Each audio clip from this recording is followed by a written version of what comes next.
All right, we're live. All right, so our first time live here. Hello, everyone, and welcome to the Soul Survivor podcast.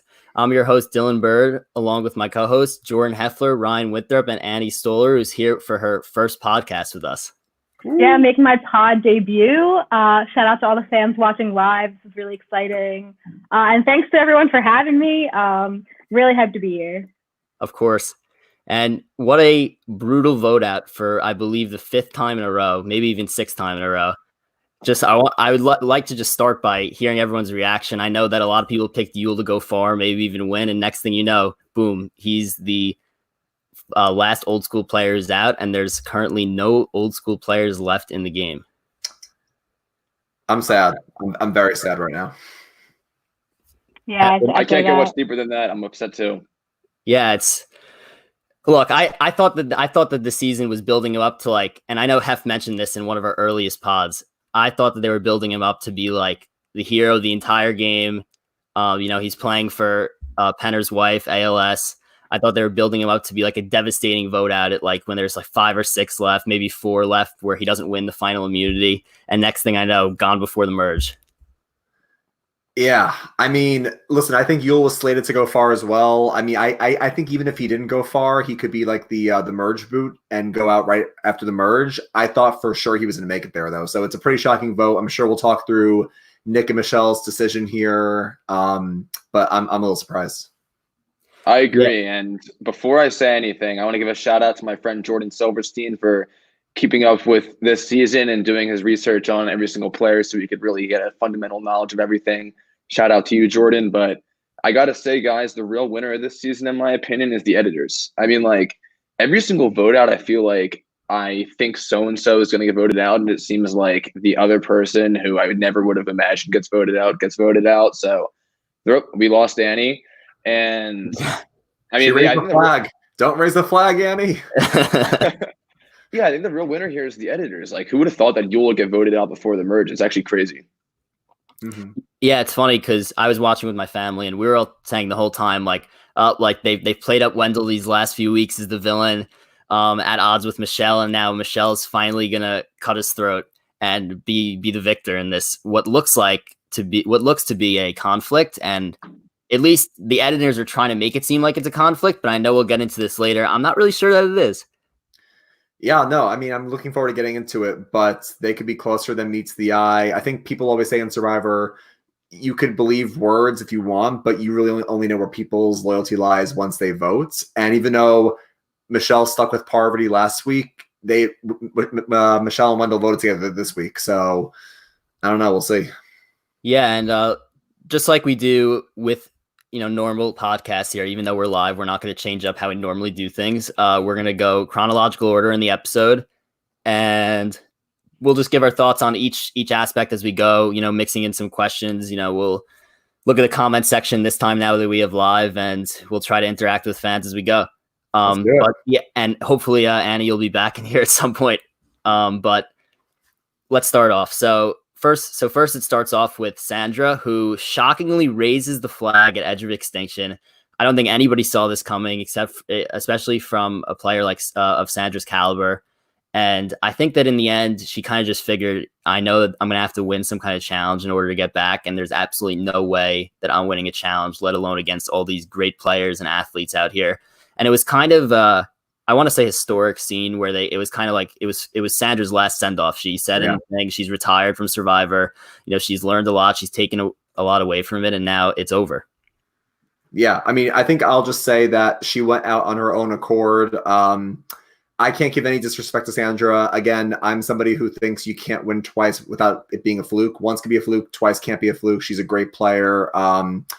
And I think that, listen, I don't like quitting. I think that if you're on the edge, you should stick out, especially if you're a winner, you should stick it out until the end, no matter what. But I think, Dylan, you have a point, though. It's if she's sitting there with some of the best challenge competitors in history, her chances of winning, unless it's a luck-based carnival game, she's not going to win it. So if you know for a fact you can't win, why put yourself through a month of just misery? So I don't like raising the mast, but I can at least see where she's coming from. And Ryan, to kind of piggyback off that, I want to touch upon a few things you just said. One, her second win was probably a fluke. No. You're sitting next to Russell Hanson, Parvati Shallow, and you somehow come out the victor for doing nothing the entire season. You shouldn't have won. But I empathize with Sandra on this. She was very self-aware, and she understood that. And she understood that she probably doesn't fare a chance in this in a challenge to get back in the game. But that being said, if I had to ask you right now, how many days after she first arrived on the Edge would she be competing to get back in the game? Like, she'll be competing to get back in at the merge probably. So what, 3 or 4 days? You can't stick it out. You can't stick it out for 3 or 4 days and to get a shot at $2 million. I mean, she could, but like, she's not going to win that challenge. So she's like, I might as well just go home or go to Ponderosa and get some rice or get some sleep. I mean, like, if you can't win, Annie's back. I'm really sorry. I've been having a lot of computer problems lately. But just carry on. It's okay. No, we were just talking about Sandra leaving off the Edge. So what are your thoughts on that? I mean, can I say I'm surprised? No. But, I mean, I don't know. It's just like, she's one of the greats, and to see her go out like that with her last, like, so I follow the Reddit, like, I don't know if you guys also like go on the Reddit, like live discussion, but one of the points that someone made was like, this is her last confessional ever, which is like crazy to think, because she's such like, I don't know, an important player to this game, and she's like changed so much. Just like, I get, it's like disappointing as a fan, but like, I also get it. Like, she's not a physical threat, so she wouldn't really have much of a shot to get back in. So I feel like she kind of was smart in that way. Why stay on Edge of Extinction when I know that like I have no shot of getting back? Can I ask you guys something? Would you guys go on a deserted island with one tiny bowl of rice for 3 days straight if it meant you have a 1 out of, let's say, 100 chance of getting a chance to compete for $2 million? Would you guys do that? Yeah, I would say yes, but this is a different scenario just because she how is it any different? Well, because she's won twice, so she has won the $2 million. So I don't think she's in it for the money. I think she's in it for herself. Like, okay, we're talking about the Queen here. The Queen is in it for the money. She said that. She says that over and over. Well, she's in it for the money, but I think that I think she knew that once Edge of Extinction was announced, she had her decision made already. Like, that's what I think. So I don't think she was considering when the merge is, even though she probably should have been. But to move on here, before we get back to Edge of Extinction, they did pan over to the Sele tribe where, Wendell was having very different talks with Yul and Michelle. And as expected, it seems like that people were pretty disappointed at him for what he did at Tribal with Parvati in what was clearly going to be it was a 3-2 vote, and he made it seem otherwise for no apparent reason, it seemed like, other than personal gain. I feel like Yul did the right thing here. I feel like Yul, obviously, if you watch the episode, you know that it's not going to work out for Yul in the end, but he did the right thing about trying to debrief Wendell after Tribal and just going to him and saying, look, I get what you were trying to do. I just want to let you know that I still want to work with you. I think that if you can just keep like a level head, we can move far in this game. I think Yul did a good job. Yul didn't, to me, it sounded like he didn't like critique him or chastise him. He tried to bring him back in. So Yul had the right idea here. I just guess Wendell didn't want to move forward with him. Yeah, I agree with that. And I was really happy when I saw that conversation, because I'm like, oh, these two awesome guys are going to get back together. And even though I like Michelle, I'd rather them stay together than have one of them go away. And unfortunately one of them did. But Wendell, it seems like he has a two-sided personality, this guy. What's going on here? Yeah, Wendell is getting the shit end of the stick in the edit for sure. Wendell seems like a completely different person than when he played with Dom in season 36. And Annie has dipped out again, but she'll be back. But yeah, he seems like a completely different person. I know a lot of that is editing, but like the first time he seems like such a humble winner. Kind of just like, I know that maybe Dom's personality might have overshadowed Wendell, but like, wow. That's a fair point, actually. Yeah, he's really getting a villain edit here. Yeah, no, I mentioned this to some of my friends. I feel like Dominic being aligned with Wendell back in Ghost Island may have, overshadowed this side of Wendell. But I don't know. I feel like I do feel that it is the edit, and he is getting a really raw end of the stick. I'm sure it's not as bad as you're making it out to be. Even with him calling Jeff out in the challenge, you could call that being like really cocky and confident. But if you remember, he lost a immunity challenge back in Ghost Island. Jordan knows where I'm going with this. Oh, I was all over it, Ryan. He lost a challenge back in Ghost Island because he didn't yell for Jeff to come look at his puzzle in time, and Laurel sniped it from him. So he's trying to, correct that. I just think the edit's having a ball with it, and they're just running with it.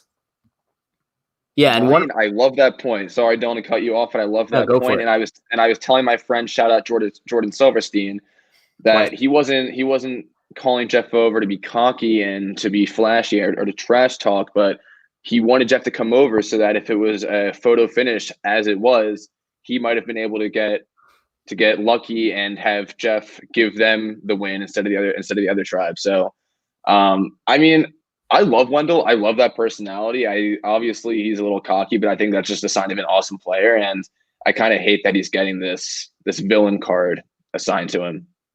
Mm-hmm. Yeah, I mean, clearly this is not the end of Wendell's story. So I think that there's, at least for this season, and there's going to be a lot more with Wendell and Michelle coming up that we're going to talk about.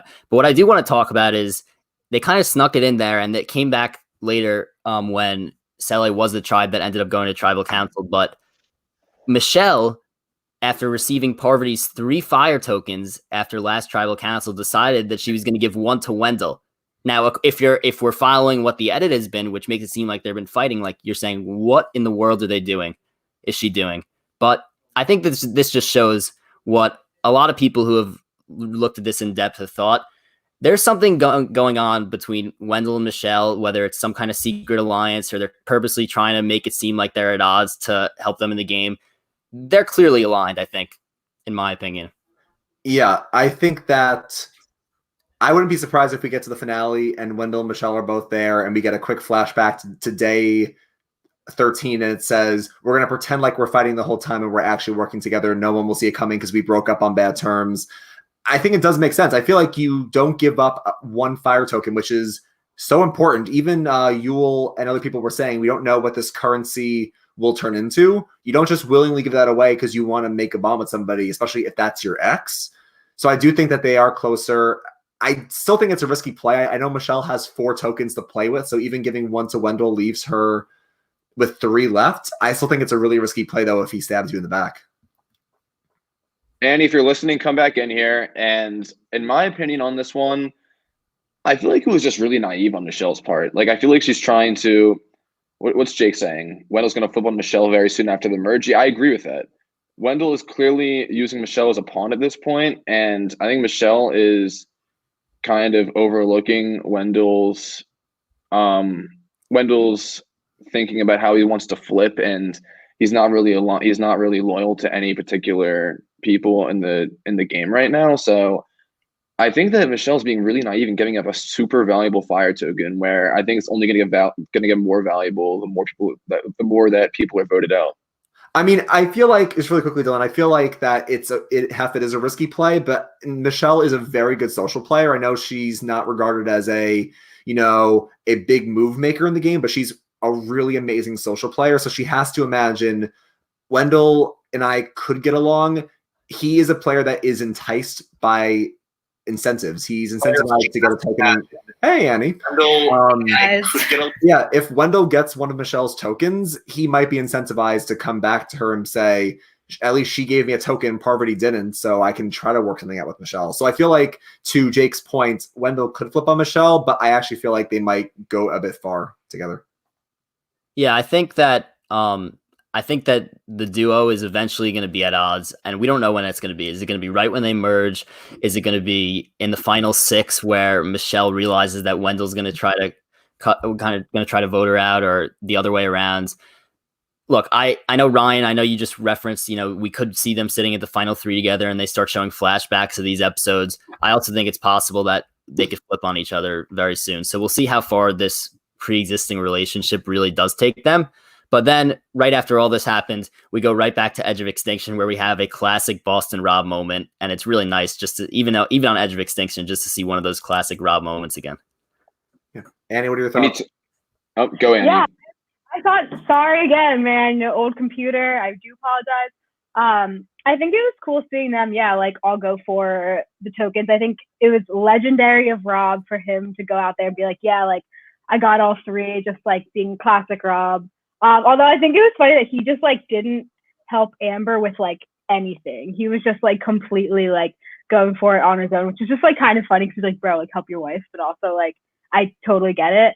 I also shout out to the edit. I thought it was really cool, kind of keeping us all on our toes. Really, oh yeah, like Tyson, like he got the one, and then like they're gonna go spend like hours and hours looking for the last three. But then out of hindsight, Rob's like, yeah, like I had 3 of them in my pocket already. Yeah, it was awesome. Yeah, I feel like. Yeah, go ahead. Go. You. Oh no, I was saying Amanda says in the chat that she loves Boston Rob, and I agree. Boston Rob is amazing. I do think. Shout out Amanda. Yeah, I do think that he had to tell Amber at some point. I'm sure off camera. I'm sure they go to the water well. I'm sure he told her. I will say though, Heff is right. The editing has been amazing this season. But they started doing this actually a couple seasons ago. I think early season 30s, they started to do like flashback moments where they don't show you someone finding an idol, or they don't show you something happening and they go, oh, by the way, this happened, and they quickly flash over. And I feel like it makes the show more like even more exciting because you feel like anything can happen at any point, and it's not like leading up to a conclusion. It could just be popped in right away. I don't have much to add anymore because you guys covered it all, but I do want to point out that Boston Rob being the first one to run off was my favorite part of it all. Loved it. Also hilarious when they showed him flipping on that rock. I thought that was really funny. I agree. And then Tyson comes in with this comment is like, yeah, he's a little bit of a porky guy. So I thought I had an edge on him. But I thought Tyson was like, I'm amazing. Like I already found an idol. And then Rob's like, yeah, I found 3. I think this tremendously obviously boosts Rob's odds of coming off the Edge of Extinction. And I know that, he is older and may not be, he may not have the challenge. He may not be as good as challenges as he once was, but those fire tokens will be able to get him what we think is going to be a huge advantage in the challenge. So Ryan, what's our token count right now? I was just going to ask that. Yeah. Let's see. I need to do a quick tally. I should have had my paper prepared. It's back there somewhere. Let's see. Adam has 1. Ben has 1. I'm talking about Edge. Oh, Edge. Sorry. Natalie has 4. Ethan, Danny, and Amber all have 1 from carrying the logs. So it's 4, 1, 1, 1. Tyson has 1 because he spent 1 on peanut butter and he just got 1 in this episode. So Tyson has 1 as well. Then we go to Rob. Rob now has 3 tokens. Parvati has 0. And Sandra's gone. And Yule has 0. Remind me how Tyson has another token. So Tyson had no tokens as of last week. He then found the token on the tide when it was about the rocks, and he got 1 token. He then right. He got I'm with you. He found the advantage. How did he get the token last week? No, so he found the advantage. He found the idol nullifier. He sold it to Parvati for 1 token. Right. Spent that on peanut butter, and now he has another token again. Do we think Rob, here's the real question. Do we think Rob is going to give any fire tokens to Amber at all? Do you think he's going to? Hell no. No? No, I think Amber might give hers to Rob. I think if it's, because I do think we saw in the preview that we have the challenge to come back next week. I think Rob and Amber say, listen, you have the better shot to come in. I'll pool my tokens with you. Go get it. Yeah, it's definitely a possibility. And right after this whole, we did have a long time. Time out. We have a question. Can they buy their way back in with tokens? Thank you, Amanda. So the way tokens work, to my understanding, is that they can't buy their way back in, but they can spend them on advantages in the challenge. So next week, they're going to have a challenge to get back in the game, and you can use up to 3 tokens to buy 3 advantages in the challenge. And just to clarify, I know, Ryan, you're definitely the type who probably paused your TV to count all the setups there were. No. But are we sure that the challenge to get back in is next week, or are they going to wait and then maybe bring multiple people back? So we didn't see it in the preview. I feel like Jeff would have said they're coming back in. But before Jeff said that we are going to merge, we saw a clip of the beach, if you want to go back and look at the preview, where you saw like 8 different stations of the challenge. And if we count who's on the edge, we have Natalie, Amber, Ethan, Danny, Tyson, Rob, Parv, and now Yule. So I feel like if the math adds up, we're going to have a challenge next week. I'm shocked they didn't show it in the preview, but there's 8 stations and we're going to merge. It's very likely that right now we're at 11. One person comes back and we merge at 12. That's my thinking. Yeah, and I'm sure Yeah. we'll get a lot of time back on Edge if that certainly is the case. Then we turn to DeCall right after the Edge of Extinction, the Edge of Extinction scene, where we have it kind of previewed towards what was going to happen post merge, where we have it looks like Jeremy, Denise, and Kim look like they're 3 going strong forward. And by the way, that's an amazing alliance. I love it. And then Tony looks to be on the outs, but at this point, now that they're making the merge, I feel like they are going to probably drag him along with them as a number, and maybe even Sarah also, if Sarah still wants to align with Tony. Wait, so is the merge definitely next week? I pulled a Hef and didn't watch the preview because I wanted to be a little bit surprised, but so it's definitely happening. I'm sorry for seeming a little bit behind on this. Oh, no, being surprised is awesome. So that's the way television should be watched. We should not have an idea of what's going on next episode. That's part of the idea of watching things live. But yeah, apparently we're going to merge next episode. Yeah, listen, I love the alliance of Denise, Jeremy, and Kim too. I love those players, but as long as Tony stays safe, that's what I care about, honestly. So let's talk potential alliances at the merge. Could we have those 4 on DeCall? Plus Tony brings in Sarah, who also brings in Sophie. Is that a solid 6 there? I could see a well, it's interesting actually, because I think we could have a, Sophie, God, I'm trying to remember everybody. Sophie, Sarah, Tony, along with Denise, Kim, and Jeremy. We could have a 6 there. And I think it could be Yara and DeCall against Sele, especially now that Nick and Wendell stab Yule in the back. If Sophie and Yule are really tight, like we saw them in the premiere, Sophie might get really upset by that. So, yeah, Jordan, you're right. We could see red and green team up against blue, but I'm not sure. Thank you for using colors, Ryan. Yeah, sorry. Yeah, I probably for some people I should use the colors. Yeah. And yes, Amanda, we are all team Cops or Us. Tony and Sarah all the way. I am not. I don't like Sarah, but I'm team Tony.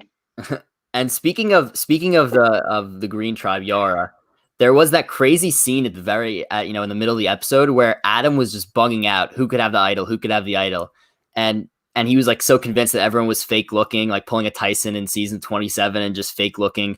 And meanwhile, Sophie, who played it off amazing, is the one who had the idol, and the target that Adam was on was Sarah, which was, really good job of Sophie just playing that off so well. Can I comment on that? Yeah, of course. What did Sophie do that was so convincing? She just kind of sat there and said, yeah, they might have it. That she didn't do anything. Adam kind of handed a silver platter over to her. She didn't really do much. Am I wrong there, Annie? Annie's frozen. Oh, she is? Oh, she's slow. No, Annie, we can't hear you. Annie is out again. Sorry. Yeah, this is live stream, new thing going on over here. We're just trying to adjust. Having difficulties. Pretty much like everything else in the world right now. So it happens. But right. Ryan, I'll let you respond to this one. Look, I'm going to defend my girl Sophie right here for a lot of reasons, and not just because she's on my draft team. I will say, Amanda, I feel bad that Tony's your last fantasy player because I still have 4 out of 5 of my team, but I'm pulling for you as well with Tony. Listen, Jordan, this is what's besides being a challenge beast, because Sophie has dominated almost every challenge she's been in this season with the puzzle. Puzzles, physical components. Sophie is a physical beast, and you can't deny that. In terms of her social play, let's go to social now. She right away got pulled in by Yule. Yule sees her as a great ally. And then Kim went to her in the premiere and said, I have to share an idol with somebody. Doesn't even think about Tyson. Says, I'm going to share it with Sophie because I can trust her. And now Sarah works with Sophie. Ben likes Sophie. Sophie is an amazing social game. So she's got physical and social. And now with strategy, she not only found an idol, but when Adam asked her point blank, do you have an idol? She just was like, no, didn't even flinch. And I feel like she's playing up this narrative. I guarantee you, listen, I'm not the world's biggest Adam fan, even though he's on my team. But I do think that Adam's going to now fall back into the shadows during the merge. I think if the Green Tribe went to Tribal these last few times, I think Adam would have been on the outs and gone. But I do think Sophie has been building this narrative of the 3 of us against him. So that's why I think Sophie's great, Jordan. That's fair. I respect that argument. Thank you, Okay. Ryan. Yeah, I do think she's doing a really good job of playing this kind of down low, play it dumb game. Like she had no target. She had no Sophie had no target on her back going into this game, and I think she knows that. And she's kind of, Adam wasn't even like considering Sophie, and then like when he did bug out, he was like, Sophie, do you have it? She was just like, no. Like she's playing it off very well. She's made the relationship. She has an idol. And I think Sophie's positioned pretty well going into the merge. But as we know, anything could happen once the merge happens. Mm-hmm. Yep. And just to move on to the immunity challenge, I know they referenced it in the episode, but I know Ryan will know as well. Where and what season was this immunity challenge played on? Okay, let me put on my nerd glasses here for a second. So this was challenge we saw back in David versus Goliath. This was Nick's season that he won. They've done challenges like this before, but I think that this is like the second time they did this exact challenge of carrying the heavy disc with the water over the balance beams to the puzzle board where you put it in there. And Jeff was right. Nick's tribe got completely smoked. Granted, the purple tribe, they lost somebody and they got knocked down to 3. It was Nick, Mike, and Angelina. Ironically, they were the final 3. So you remember who was in the challenge? Some people, yeah. But yeah, no, so basically Jeff was right. Nick's team didn't even get to the puzzle because they were so physically worn out, they couldn't even carry the disc anymore. So it was a complete blowout. Nick almost won it this time and still has lost this challenge every time he's played it. So absolutely tough physical challenge, especially when carrying that heavy thing all together and going over beams together, but very easy puzzle to cap it off. But of course, even though it was an easy puzzle, and everyone had the same puzzle, obviously. But Sophie, of course, I know they had a little bit of a head start, but she once again wins the puzzle. Yeah. And then I know Wendell is getting a lot of hate for yelling at Jeff and maybe being cocky, as people would call it, during the challenge. But I know Hef did mention before that if you haven't seen it, season 36, he did get screwed on that same type of thing. So I do think it's fine that Wendell was acting like that. But right down to the wire, Jeremy puts the final piece in right before Jeremy and Denise put the final piece in right before Michelle and Wendell are, and Sele is headed back to Tribal Council. Another great close challenge. I will say actually that I do think that the green tribe going slow is the right move because you do save a lot of water.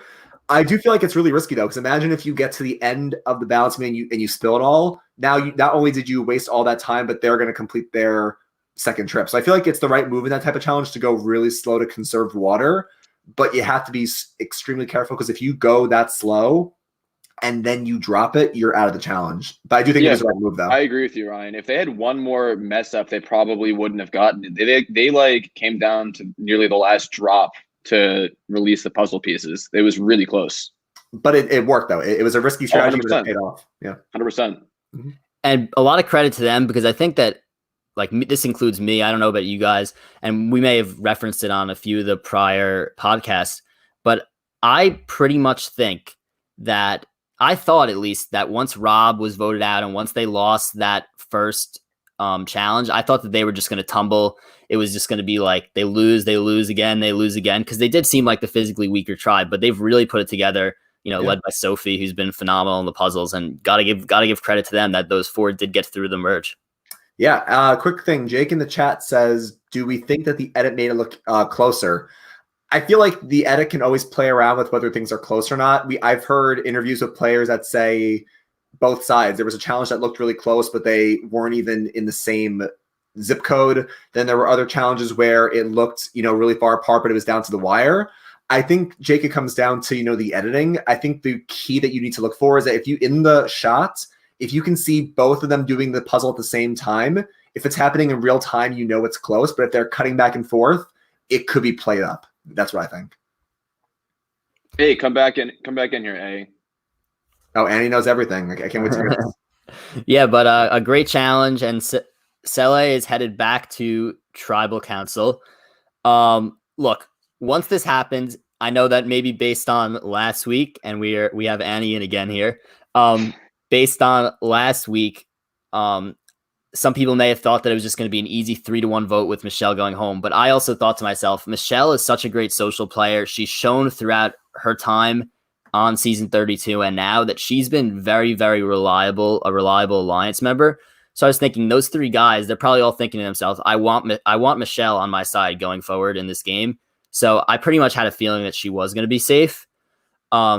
But then, and I thought that there was a decent chance Wendell was going to go home just because of the edit. And as Heff said, the MVPs of this season have been the editors. There have been so many episodes where I think it's this one person and it ends up being another. And not in a million years, if you told me before this episode that Yul was going to go home, I would have been shocked. And I was shocked because he had that vibe where you felt like he was going to go really far in this game. And next thing you know, boom. Mm-hmm. Amanda, what do you know? You know everything. What do you know? Annie. It's Annie, I will say. Amanda. Wait. What did I say? Shout out Amanda. I know she's watching right now. Okay, too many A names. I'm sorry. Sorry, Annie. I mean, no, it's okay. That was also like half joke. Have we talked about how Michelle gave her fire token to Wendell? Yes, but I want to hear your thoughts. I mean, I think that's a little bit ridiculous. I know she was trying to make amends, but at some point, if Rob's not giving his fire tokens to his wife, like, no shot Michelle should be out here giving her fire tokens to Wendell. She doesn't owe him anything. I mean, they're on the same tribe, so they kind of have to make do. But at the end of the day, like, she shouldn't be acting like she has former relationships with these people if she's going back. And I mean, I forget her history with the Poker Alliance, but if she's going back and criticizing that, then she should in no way be kind of trying to play up her relationship with Wendell. That's my Kyron has entered the chat. Oh boy. Annie has fans. I know all my fans are watching. Shout out BBs if you're watching too. Dude, I literally told all my friends to watch this. But anyway, back to Pod Talk. Mm-hmm. But yeah, that's all I have to say on that. I agree with you for what it's worth. I think it was very dumb for her to give Wendell her token. I mean, I think I will say this though. I do think it was risky play, but it's kind of interesting though. Don't you guys think? Because when they get back to camp after losing the challenge, Michelle's name isn't even brought up. We don't even see the 3 guys going, okay, it's obvious, it's Michelle, right? We see right away they were saying, okay, it's going to be Wendell. Wendell blew the challenge. He's gone. And then we see Nick and Michelle formulate this plan to take out Yul. We never see them say, okay, guys, Michelle easy vote. So maybe the fire token plus Michelle maybe likes Yul to work together. I feel like it wasn't maybe that bad of a move, maybe. Do you think Yul sealed his fate by making that one comment about trying to earn Wendell's fire tokens? Do you think that they probably would have targeted him were it not for him making that one strategic move? I personally feel like it could be a part of it. I don't think it's the straw that broke the camel's back, but I feel like if you add everything up, it makes sense. Like that comment plus Yul being a huge threat and a strategic beast, coupled with the fact that, we can't let him get to the merge. Wendell could be a unlikable shields for us. I think if you add it all up, it probably led to Yul going home. Also, the other biggest thing is that we keep hearing Michelle, because everybody has a story this season. Ethan's story is that I overcame cancer. I can overcome the edge. Sandra's story was like, I have nothing left to prove. I'm leaving on my own terms. But we see that Michelle's story is, I got the win. Nobody respects me for my win. I'm here to prove it this time. And I feel like that's why she's making these big plays. So I feel like just like with Denise last week taking out Sandra, if Michelle sees a chance to take out Yul Kwon, she's going to take it. So I feel like all that added up is why that happened. Ryan, your opinions are a breath of fresh air. I love it. I appreciate it, Jordan. But what do you think? I agree with you. I mean, it's definitely a culmination of Yul being a semi-physical threat, obviously strategic, very smart. And as you said, Wendell could be a pretty good shield for them at the merge. But tip of the hat to Michelle for making it so she didn't get her name mentioned a single time. Definitely a testament to her social game, because at the end of the day, those three guys were very strong, and they could have just said, Michelle's the easy vote. Let's just make it another day. But again, tip of the hat to my girl Michelle. So then do you think that because those guys were tight also with Sophie, do you guys think that when they merge, Sophie's going to go back to them and they'll take Sophie back in and say, we still want to work with you? Or do you think Sophie turns on them immediately? What do you guys think? I think that Sarah will go to the Cops Are Us and she'll bring Sophie with her. So you don't think Sophie will even entertain working with Nick and Wendell now? You don't think? I think she might give him a little bit of, and goodbye to Annie. for the fourth time. But I think that Sophie might give them the little to do, be like, yeah, I can work with you. But then I think that in her mind, she won't be entertaining it at all.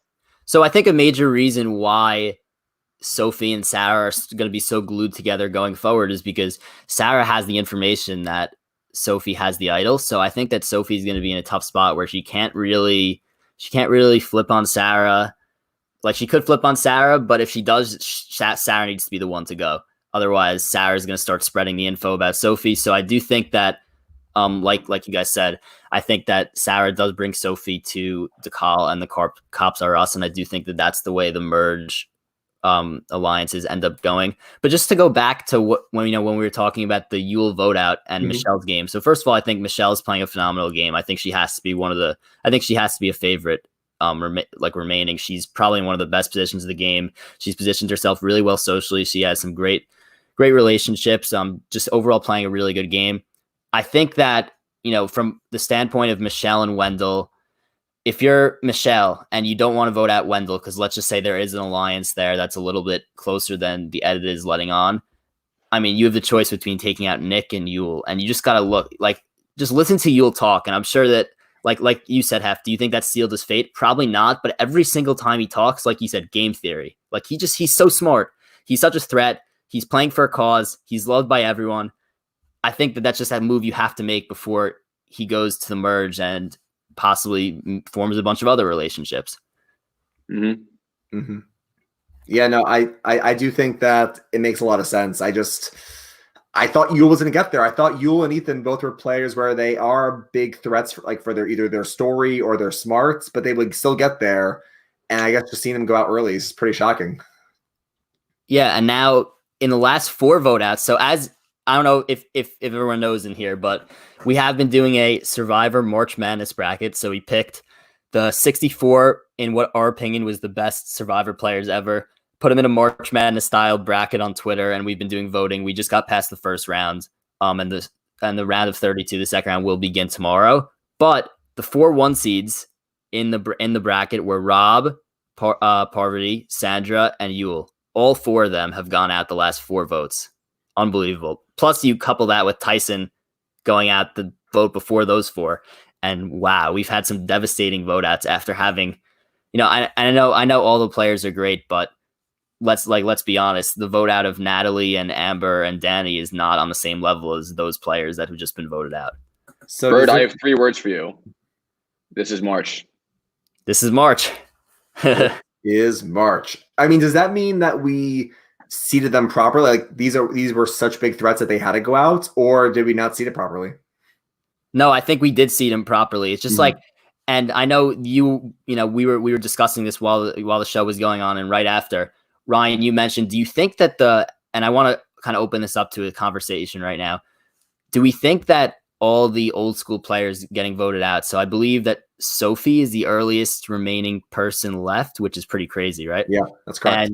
And so Ryan asked the question, do you think that that's a testament to the old school game compared to the new school game, that old school players are tied very much to their alliances, whereas new school, they're kind of just willing to vote out the biggest threats? I have an opinion on this, and I think that the old school players, just because they've been around for longer, they're just viewed as the biggest threats. And a lot of them have played multiple times compared to a lot of the newer players have just played once or twice. So I do think that plays a role as well. I'm not sure that the new school players are necessarily better than the old school players. I think that it's just a perception that maybe led to their vote out. Yeah, Hef, what do you think? So I'm reading what Amanda's saying, that old school is more about surviving and not gameplay. I actually don't agree with you on this one, Amanda. So that's obviously a true statement, but I think the reason that we saw all the old school players leave first was because, you say the names Yule, Tyson, Rob, Sandra, Parvati, and you get the chills. You get really excited about that. How about this? Michelle, Ben, Adam. No, it's not the same. It's not the same. Those people were just dominant, and that's why they are on the season right now, because they were just all beasts, and for that reason, enormous targets. But these new school guys, they're just really not the same caliber, and I think that's why they're going to make it further in the game, because they don't have as big of a target on their back. I do think it's a couple things, though. I think Amanda has a point, though, in that the game itself has evolved. I mean, just not just in terms of gameplay, but also like marketing. The show used to be about surviving, being in the wild, fishing, sleeping on bamboo, and it has evolved to be more about, you know, strategy and idols and advantages and maneuvers. So I do think the game has evolved, and I just think that these old school players, you're right, they are bigger targets just because they are big names. But I do think that they come from a older time where, you know, you pick a group of people and you ride to the end, and that's what it is. And then the newer players are just more used to, I mean, let's even put aside idols and advantages, because an old school player can still find an advantage, but their new school mindset is, look, voting blocks. Like I'm going to flip back and forth to wherever it fits my needs best at that tribal. If I work with you night A and then night B, I can't work with you, I'm not going to vote with you again. So I feel like new school will usually triumph just because they have that more fluid way of playing. Because I do think a key example here is Danny, because you're right, Hef. I think that we should expect big old school names like Parvati, Yule, Sandra to go out because they are huge names. But Danny was set up so well in this game because she had an old school mindset, and she's a very under the radar social player. That's why Danny won her Guatemala. But the reason why she went out is because she wanted to work with a group of, you know, Parvati and Rob and Ethan. And as soon as they showed any signs of, you know, I'm not talking to you as much, she got doubt because she wanted to work with one group, and she got scared, so she got paranoid, and that's why she went home. So I feel like old school will always try to stay true, and if they can't figure out how to maneuver, they're going to get voted out. Okay, Ryan, I'll give you that. And hey, you got to give Rob credit for tapping into that new school mentality by finding 3 of the 4 fire tokens today. But yeah, I mean, I think you hit the nail on the head, Ryan. It's just, there's so many different factors, but I do want to give credit to the 3 biggest new school threats, Jeremy, Tony, and Kim, who are all in the game. And I mentioned this to Ryan prior to the podcast today. I think that Jeremy and Kim are not really being talked about at all right now in the game and outside the game, just in terms of conversation.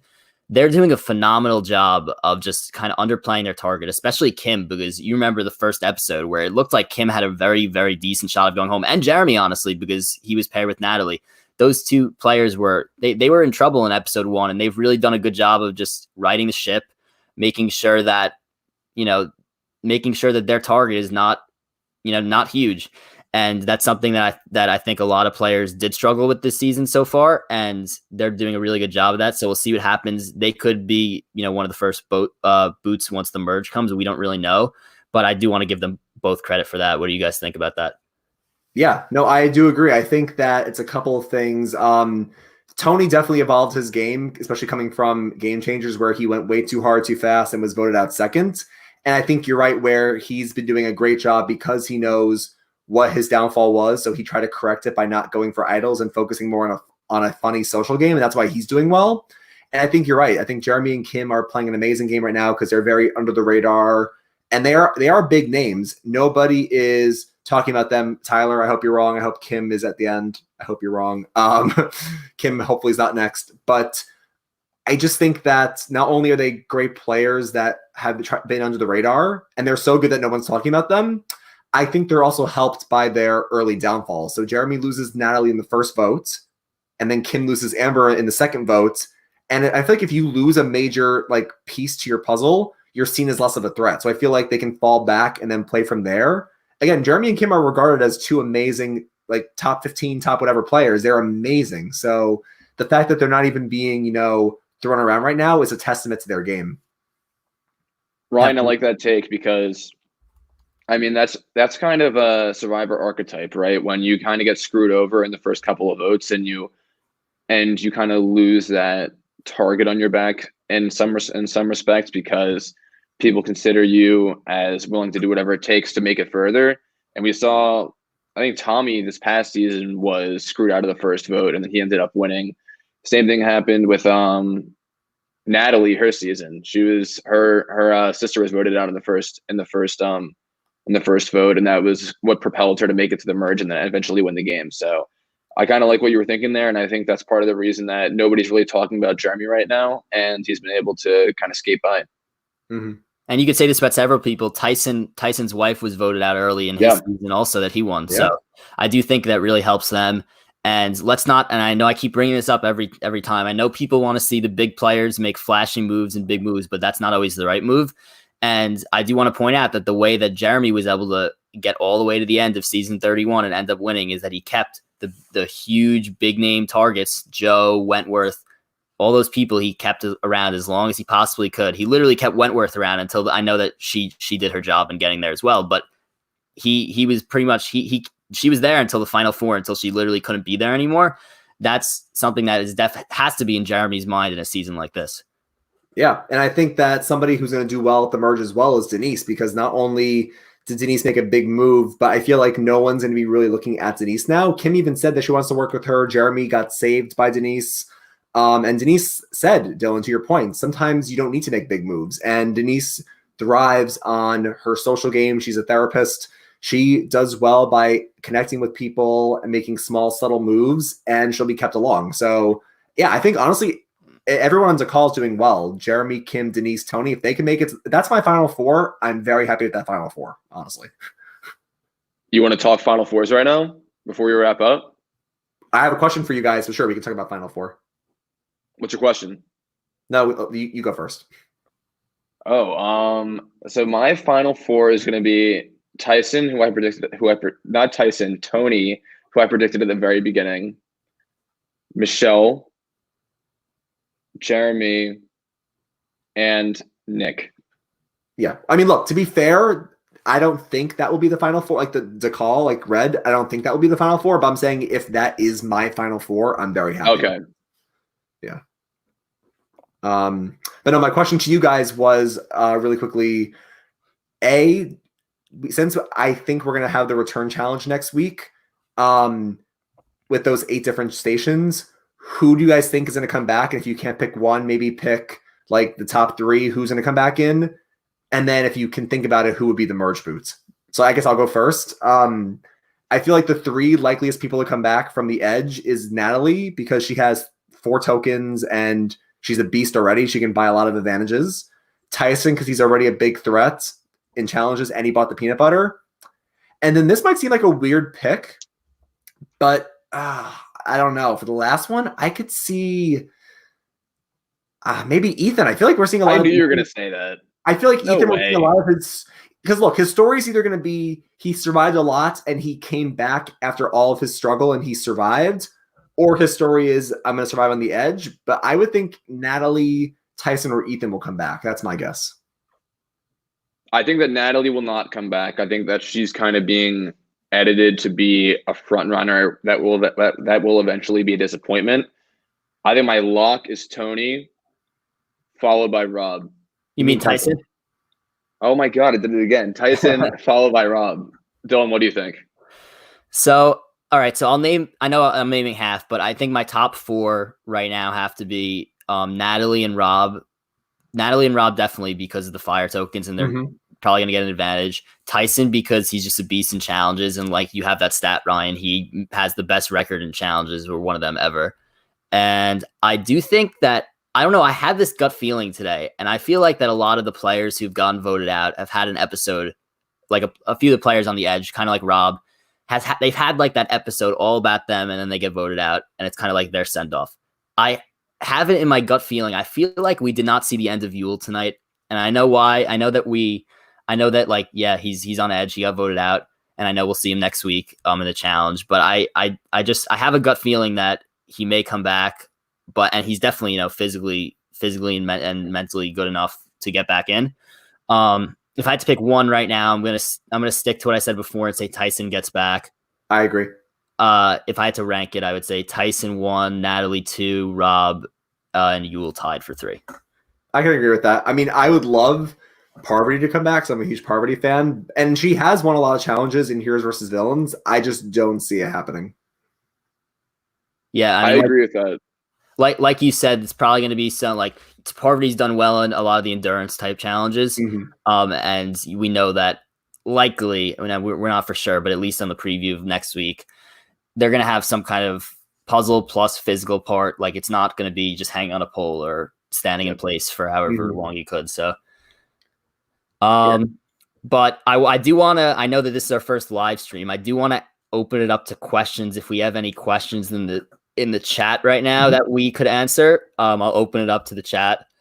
But if we don't get any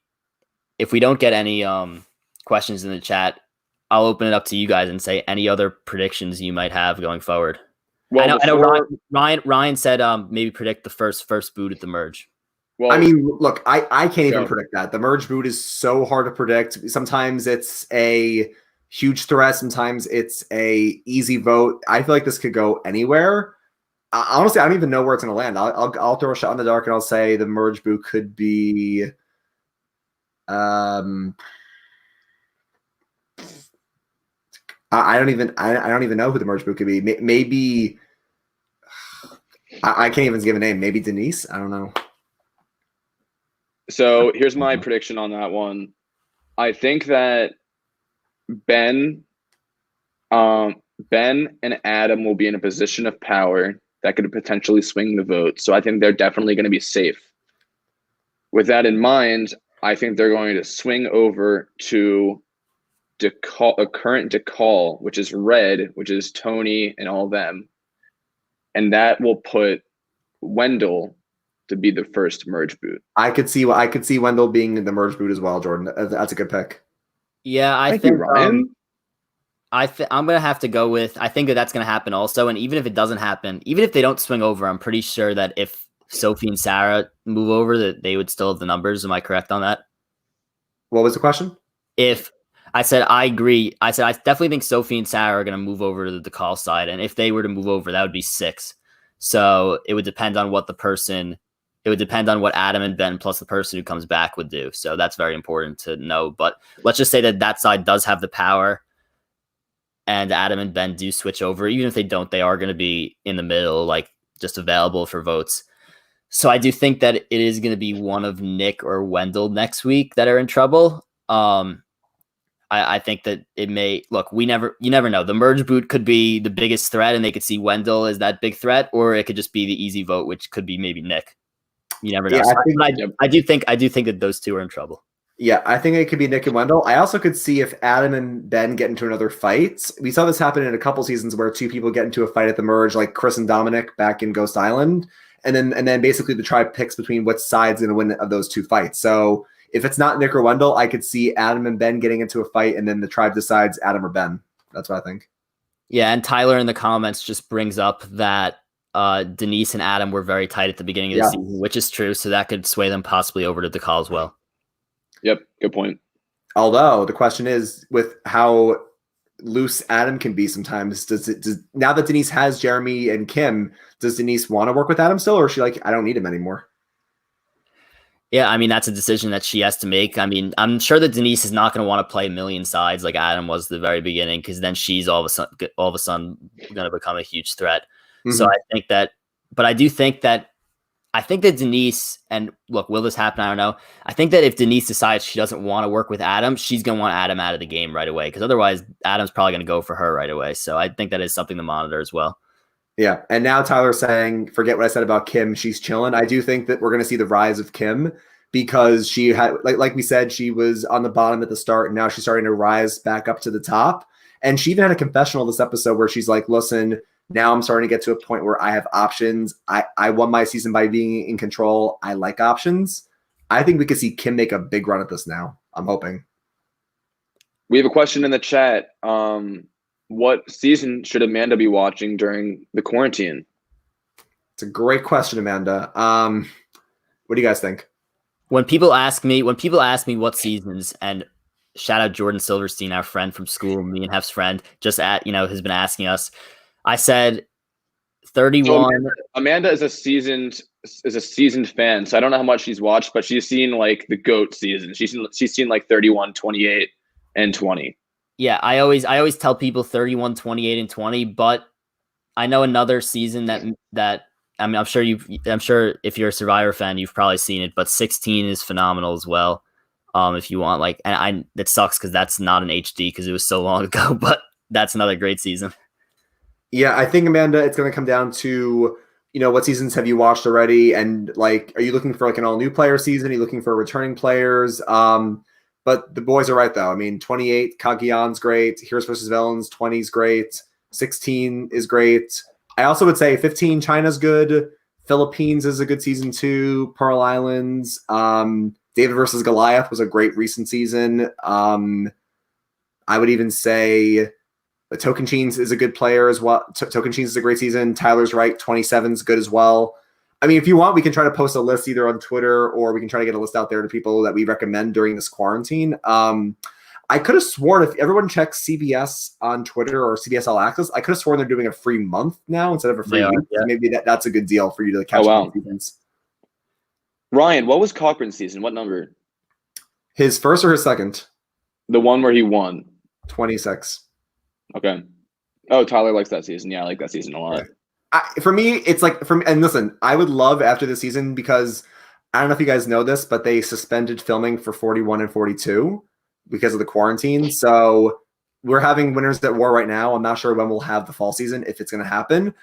Listen, right now, I know we're doing a Survivor March Madness. I would love to do a season ranking podcast or like a tier ranking for the seasons. But for me, 26 is like a mid-tier season for me personally. Tyler? I agree with that.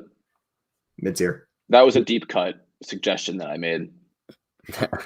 Yeah, but let's wrap things up here. Yeah. And like Ryan said, I do want to remind everyone that we are doing a Survivor March Madness bracket to decide who is the best Survivor player ever. And we actually had a ton of high engagement in the first round. We even had some players chiming in. Rob Cesarino versus Chrissy. They were talking trash in their matchup. We had Coach trying to politic his way to beat Denise, which did not happen. And I believe that there was only one upset, which was the number 9 seed Spencer over the number 8 seed Tina, which means to me that, yeah, it was chalk. But what means to me is that we did a pretty good job of seeding. So let's give ourselves credit there. And midday tomorrow, the new voting will be up, and hopefully we see a ton of votes and more interaction from the old players.